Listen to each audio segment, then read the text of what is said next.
My name is Elizabeth Kramer. I'm one of the Deputy Directors of the Sydney Southeast Asia Centre, for people who haven't met me. And it's my privilege to introduce our first speaker for this session, Mr. Hoe Yeong Loke, who is many things, but for this session, he's an independent researcher and writer. He's a regular media commentator on Singaporean and Southeast Asian politics. So you might have heard his name before. He's also the author of Let the People Have Him, Cham Si Pong, The Early Years, which was shortlisted for the 2016 Singapore Literature Prize. And he's currently working on a book on the Singaporean opposition from 1981 to 2011. I will let you take it away. It'll be the same format as last time, so 20 minutes for the presentation and then 10 minutes for questions afterwards. Thank you, Liz, and thanks to the Sydney Southeast Asia Centre for inviting me here today. I have a very easy job today compared to the earlier presenters, and that is to give you an update of Singapore politics. So it's still the People's Action Party in power. In fact, it's still the same party since 1959. So no change there. Thank you very much.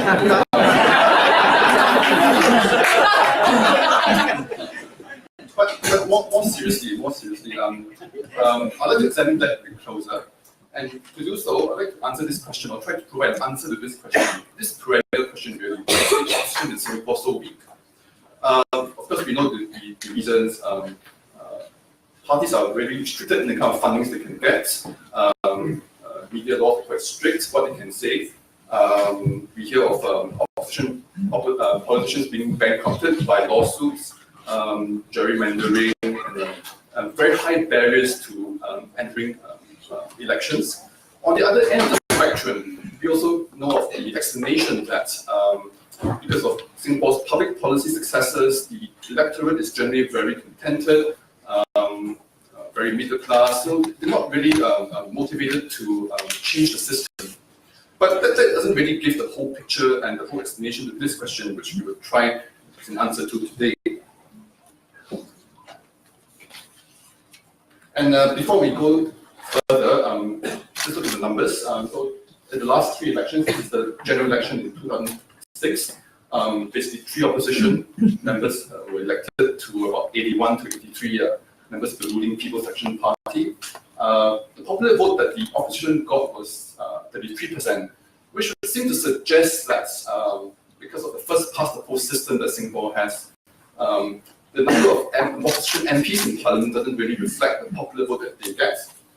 Although that also a similar situation in the UK, which has a very similar system that we inherited from them. Now, fast forward to 2011, we have got 9 members from the opposition, but take note that of these 9 members, 3 are the so-called best losers. So they didn't win their seats outright, but they were the best losers amongst the opposition, and hence were given this, if you will, consolation prize, sometimes called. Again, it doesn't really match the 39% that they got in the popular vote. And then 2015, also 9 members, but with a lower vote share.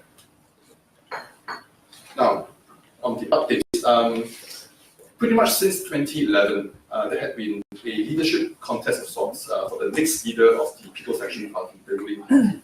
And these were the 6 candidates that were put up early on in 2011. Not a very diverse slate of candidates here. And if you consider their career backgrounds, they were mainly all either from the civil service or from the military. So not even any lawyers, no business people or journalists or other people from other backgrounds. So who was one to emerge the winner?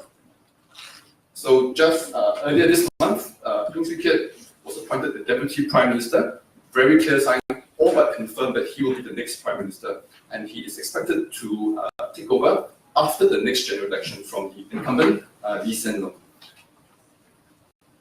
But this was the guy who was the popular choice of Singaporeans, or at least according to one survey I've seen and a few others too.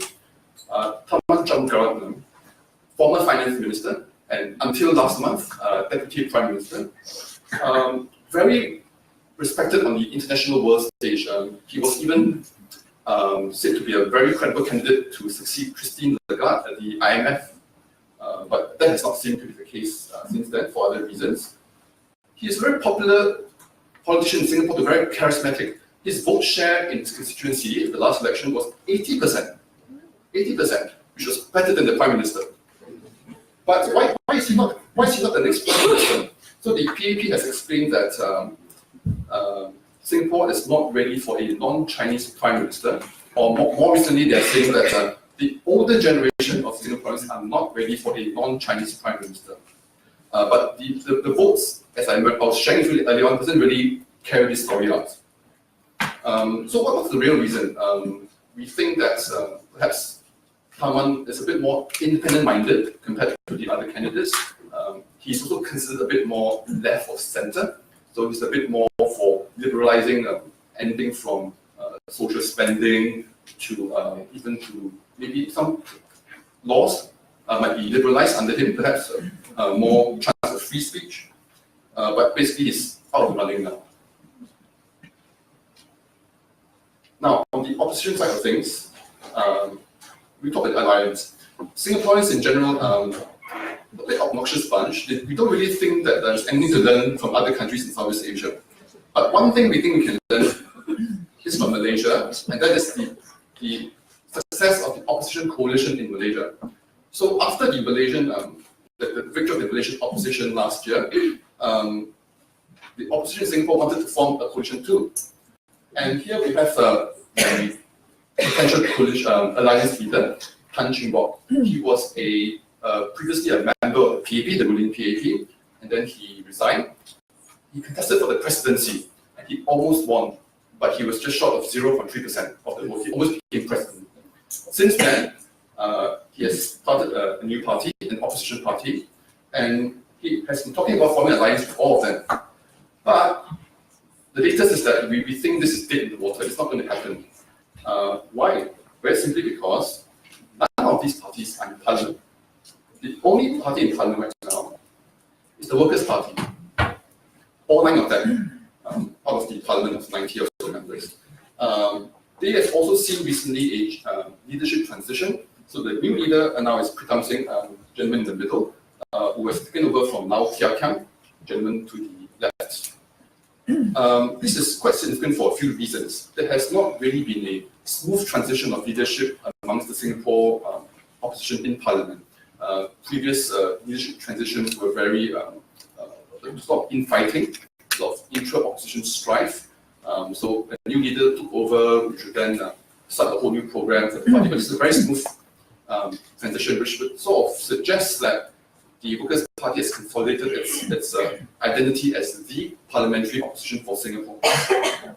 But that said, they are facing a very major lawsuit relating to local issues, some municipal issues. They are allegedly made improper payments. They're looking at lawsuits which may force them to pay millions of dollars and therefore bankrupt them, and perhaps they may not be able to run for next elections, or at least some of these leaders may not be able to run for next elections. But we're still waiting to see the results of the case in the court. Now, does anyone recognize this house, aside from Singaporeans? So this was the house of Lee Kuan Yew, the first Prime Minister of Singapore. Yep. And 2 years ago, something very dramatic happened, which was the siblings of Prime Minister Lee Hsien Loong, who's the son of first Prime Minister Lee Kuan Yew, got into a very public feud with their brother, the Prime Minister, over this house. They say that they wanted to honor their father's wish to demolish the house, but Prime Minister Lee wanted to preserve the house, which would have been against his father's wish. And there's now a big quarrel over the last will of Lee Kuan Yew, what was his real wish and what he really wanted to do with that. Which may all seem very strange for rational Singaporeans to quarrel over such things. But along the way, the siblings of the Prime Minister say some very interesting things. They accuse the Prime Minister of harboring political ambitions for his son, which means that there would be a third generation of the Lee family becoming Prime Minister. That is the implication. And the siblings of the Prime Minister are all out trying to prevent that from happening. And so Prime Minister Lee on the left and his two siblings, very public feud over the past 2 years. In fact, the siblings made new accusations in the past 2 days regarding the situation behind how the last will and testament of Lee Kuan Yew was being made. Now, if you're the PAP, sorry, before that, this is a quote from the media academic Children George. I thought it really summed up the whole mood very well. And he says, for decades, people have been predicting a split within the PAP. Not because the idea that the previous opposition that was very strong in the 60s was actually a splinter group from the PAP.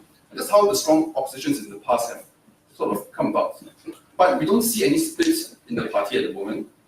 But nobody saw that split happening within the family. This is quite a big development. So if you were the PAP, this is your worst nightmare.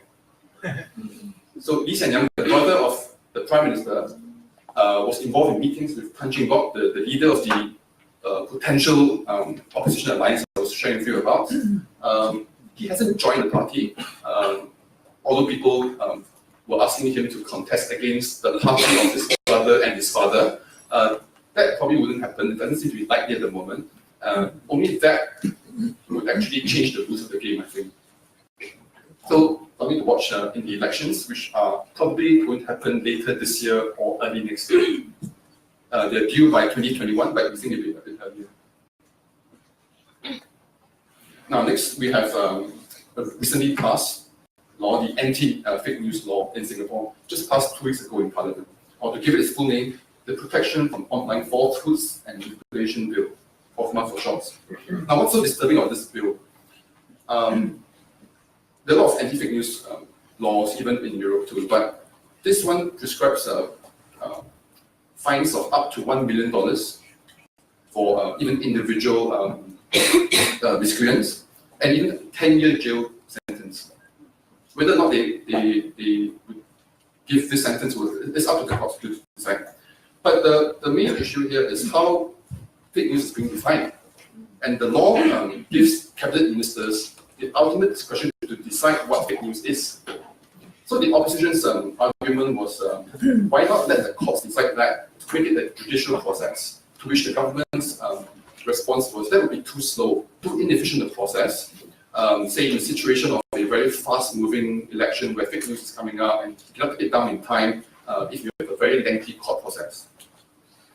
But to me, the really disturbing part was how the government gave examples of what constituted fake news. And in one example they gave, they said that you cannot say that the government practices double standards in policies or all sort of things. You have to say that there are different policy regimes for different situations, which result in the double standard. And that's obviously not something that will be captured by most people in the population. You would want to err on some caution. You would probably just simply not speak out against anything. So people are saying that the bill has a chilling effect. But this is not something that will actually change the election results in the next time round, in the next upcoming elections, because there were also previous incidents in Singapore history before elections. I can cite, for example, the arrest revolt trial under the Internal Security Act in the 1980s, which some activists were arrested for supposedly being communists, being Marxists. No trial for them, and they were detained for periods of up to a few months to 2 years. But the general election after that still showed very strong results for the PAP. Which brings us to this answer, if you will. The opposition in Singapore is faced with this dilemma, basically. Should they be a confrontational opposition that really challenges every single thing the PAP does? Or should it be a more moderate opposition that sort of accepts that the PAP is doing a good job, but could improve in some ways, some smaller ways, which is what the Workers' Party in Parliament right now subscribes to. And there's a dilemma here because if you're too confrontational, the idea is that you would alienate a large swathe of the electorate that is not prepared for such confrontational politics because they're quite contented in general.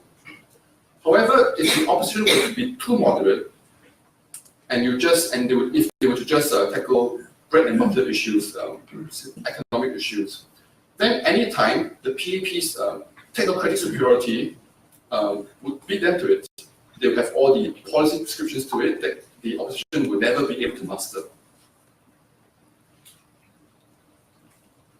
How much time do we have? I can stop there and take questions. You've still got 8 minutes. Maybe I'll just stop there and I'll take some questions. We can focus discussion on that. Thank you very much. So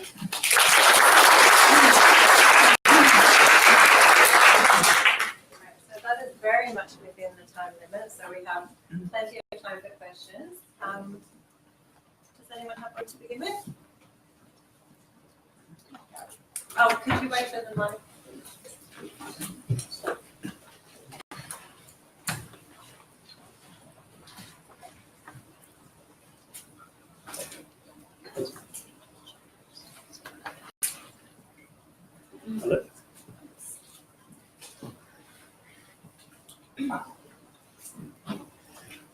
You started off by saying that in largely middle class Singapore these days, there's very little discontent with the PAP. That's what people say. Yet it strikes me as being, has always struck me as being somewhat unusual in the sense that when you hop into a taxi, the Chinese taxi driver in Singapore invariably gets an earful of complaints against PAP and PAP government. So where do these people go on polling day? Or there are not too many taxi drivers actually. Yes, there's always the taxi drivers that everyone talks about. So the conventional answer is that they will probably vote PAP. After complaining about the PAP to you, some people would say it's because of the local issues, because they vote opposition, or they think if they vote opposition, they will not get sheltered walkways. Their pavements will not be repaired. So, municipal issues, the PAP would neglect their estates that vote opposition, and therefore they will suffer. But I guess what I was trying to bring across also is, maybe I didn't do it clearly enough, which was that it really boils down to the choices on the ballot paper.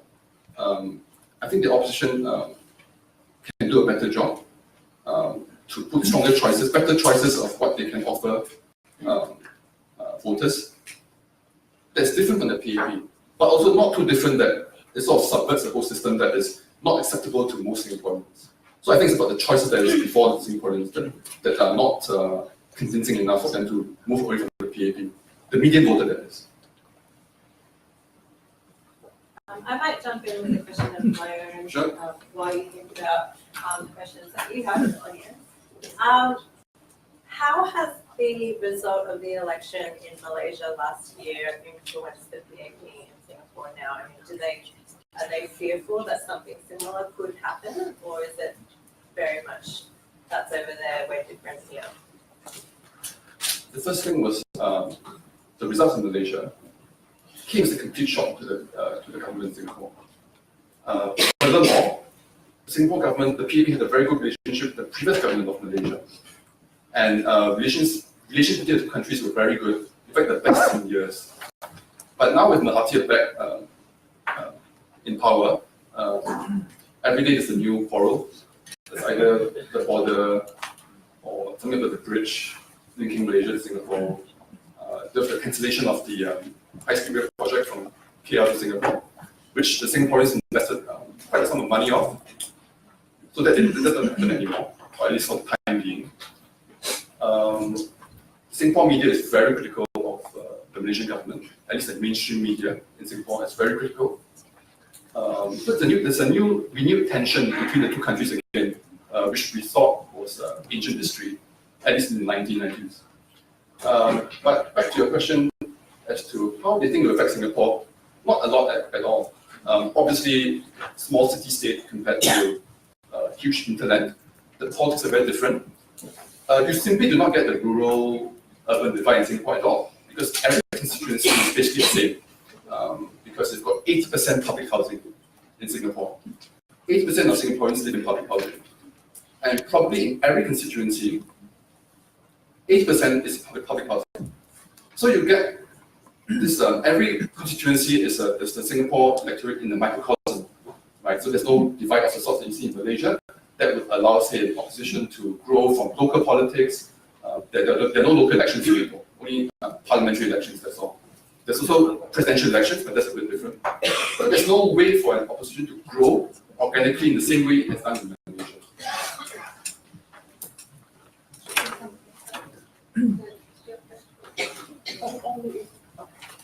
Can I see hands for questions? Maybe one, maybe oh, sir. So batting my process. So just, you mentioned very briefly in passing social issues. So we know that there's been various talk at various points about Singapore marching forward or moving backwards with regard to various social issues. I'm thinking of two in particular. One is homosexuality and its legal status. The second is controversy about the place of migrant workers in Singapore, which you recall was a really major issue some years back. I wonder if you can just give us a bit of an update of what the state is of social reform in these sorts of areas. Okay, so LGBT issues. Both the PAP and now the Opposition Workers' Party in Parliament have said that it's something that the party shouldn't be part of, because it's something beyond just party politics. It's something that has to be decided by society. Of course, I think what you're referring to is the decision of the PAP to retain 3778, the section in the penal code that criminalizes homosexual sex between men, only men, which was the Victorian law from the UK. There's a sense that a conservative group, religious groups are in control of it, or are very strong in the PAP, that the PAP will not want to upset them, and therefore to change the laws. But the situation is such that the PAP might be the only one party in Singapore that would actually be the most liberal, or would have the latitude to be liberal in deciding to remove this 3778. The other parties would have to appeal to the masses, and the sense is still that most people are still not accepting of it. But of course, if you were to ask me, this is an issue that shouldn't be a majoritarian decision. It should be something that if you think that's your human right, that's a right. It doesn't depend on the rule of the majority, of course. That's what I believe. So in essence, I don't think the politics in Singapore is the way to solve this issue, or to remove this law as perhaps I would want it to. Now, second issue on migrant workers, I assume you're referring to the foreigners issue? Yeah, perhaps. I mean, there was a galvanizing issue a few years ago for opposition. So in 2011, the PAP lost a lot of votes, and they believed it was due to the sense among Singaporeans that there are too many foreign workers, basically low-wage workers in Singapore, that were causing social issues. According to these perceptions, the PAP since 2011 has really pushed back a lot on that. So they had cut down numbers of work permits given to foreigners, although not necessarily to the low-wage workers, which are still needed by the economy because of the low-wage workers that, let's say, the food and beverage industry needs a lot of. But now businesses are pushing back big time, and they're asking the government to relax those quotas for foreign workers. At the same time, there had been this white paper from the government that sought to provide a plan for Singapore when it hit 6.9 million, a population of 6.9 million, and that was very badly received by Singaporeans, and therefore the government set the tone down in 2015, and so it's not really an issue.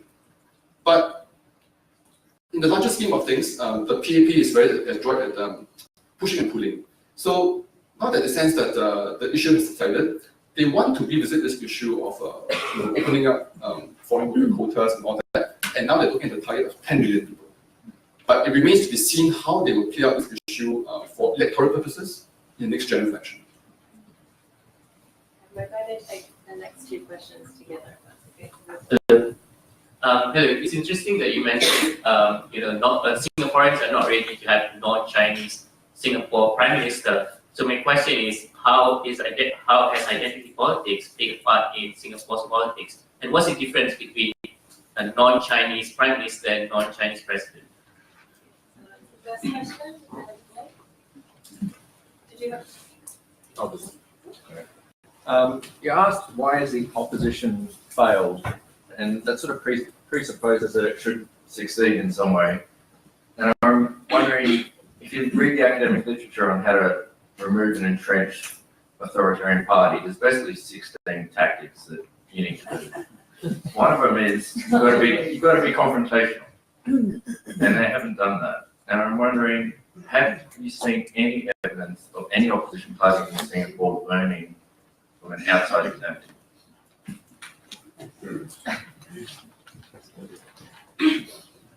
So I'm this too. Okay. Non-Chinese Prime Minister. Just to be very clear, that's the PAP's position. That's not my position. That Singapore is not ready for a non-Chinese Prime Minister. It has cited some polls that they were done. But I think the wording of the polls was inaccurate. You actually referred to the president of Singapore currently, who is Malay, and there was a whole constitutional amendment that was done to reserve the presidency for candidates from the Malay community. So the question I suppose you're asking is, why does Singapore need to have a Malay president, but it's not ready for a Chinese Prime Minister? I think that is the fundamental contradiction in the PAP's narrative. They have talked about the symbolism of the presidency being very important. We therefore need to recognize the minorities in Singapore, but they do not translate that logic into the Prime Minister's position. So my explanation, which I tried to give, was that that was the real reason anyway why Tharman Shanmugaratnam was not chosen as the next Prime Minister. There were other considerations. His independent-minded streak, his more slightly left of centre leaning, other reasons. So that I think was not the real reason why Singapore is not ready for a non-Chinese Prime Minister. On the question of confrontational politics, why that you need to be confrontational to win power. Much of my research has to do with the opposition. So I interview opposition activists from the grassroots level, middle level, very senior level. I also talk to voters, qualitatively, basically. There's a sense that they do not want competition in politics. Linked to this is that the party in Singapore that is linked to confrontation politics has a very bad reputation for various reasons. That could be because of how the PAP has painted this party up to be. But there are also other reasons because of infighting in the opposition. That sort of gave these confrontational opposition politicians a very bad reputation that they are hell-bent to wreck Singapore as the foreign funders who are supporting all these confrontational politicians. Now that may not be true, of course, but the reality on the ground is that voters are simply not, they don't find appeal in this confrontational politics. What they very appealed by are issues of pension funds, for example, the issue of the Central Provident Fund, CPF. So that was a very emotive issue where government was trying to raise the retirement age and also the age that they could withdraw the pension, and that was very emotive. Two kind of issues that really moved them, rather than computational politics that you may refer to. Okay, thank you so much for answering my question.